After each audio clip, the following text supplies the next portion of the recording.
नमस्कार फ्रेंड्स, आपण मानकु महेश्वर सेठी YouTube channel रे स्वागत जनाउछि। देखंतु आसी जाइछि ओटीटी परीक्षा को नहीं बड़ अपडेट।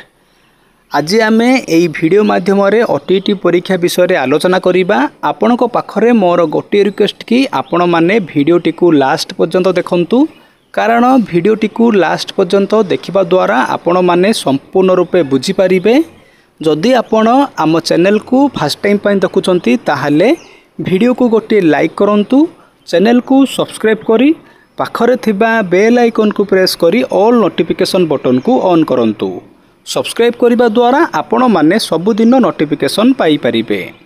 आसंतु वर्तमान वीडियोटी को स्टार्ट करिबा।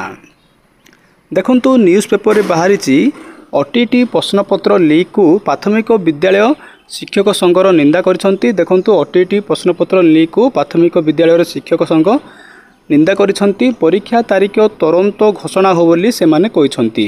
सेमिति देखंतु 2012 पूर्व नियुक्ति शिक्षकों पाई ओटीटी परीक्षा बाध्यतामूलक न हो बोली कहिसंती। देखंतु से माने दाबी करिसंती जे माने 2012 पूर्व नियुक्ति होइसंती शिक्षक रे सेमानक पाई ओटीटी परीक्षा बाध्यतामूलक न हो बोली कहिसंती। देखंतु न्यूज़ पेपर रे बाहरिछि प्रश्नपत्र लीक रो जांच हेबो बोली मंत्री कहिसंती।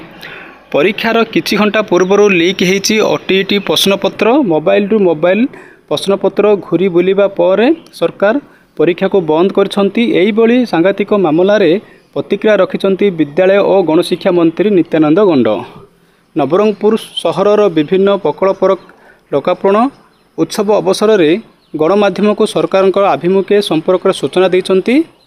एई घटना को राज्य सरकार अत्यंत गुरुतर सह नैछंती। प्रश्नपत्र लीक रो वैश्विक त्रुटि रही ना अन्य किछि कारण रही ताहार विधिवत जांच करा जियो बोली मंत्री कहिसंती। जिए एई बळी काम करिसंती ता विरुद्ध रे निश्चित रूपे दृष्टांतमूलक कार्यानुष्ठान ग्रहण करा जियो बोली मंत्री कहिसंती। देखंतु खूब शीघ्र आपणकर तुरंत करा जिवो, तदंत करा जिवो। एठी कोन लेखाइ देखंतु ओटीटी प्रश्न पघट विवाद क्राइम ब्रांच मामला। देखंतु आपणकर ओटीटी प्रश्नपत्र कहीं लीक होइछि तार क्राइम ब्रांच रो मामला हबो। बोर्ड कार्यालय रे खळताड़ चलछि। देखंतु अपराधी को खोजी कार्यानुष्ठान निया जाउ बोलिगिरी छात्र कांग्रेस कहिसंती। सेमिति देखंतु हजार हजार शिक्षक शिक्षयित्री केन्द्र रू फेरिले। कड़ा परीक्षा भितर भी किपरि भाइराल हैला परीक्षा पत्र बोली प्रश्न उठुछि। बोर्ड रो पारिलापण उपरे प्रश्न।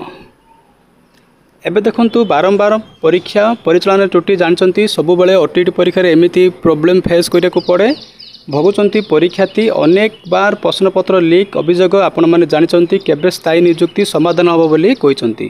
जदि आपनकु एई वीडियोटी भलो लागिछि ताहाले वीडियोटी को निज सांग मान को शेयर करंतु, कारण वीडियोटी को शेयर करिबा द्वारा सेमाने मध्ये जानि पारिबे, सेमानकर मध्ये हेल्प हबो। आपण माने वेट करथांतु ओटीटी परीक्षा केबे हबो। नोटिफिकेशन आसिले मु आपनकु इन्फॉर्मेशन देबी।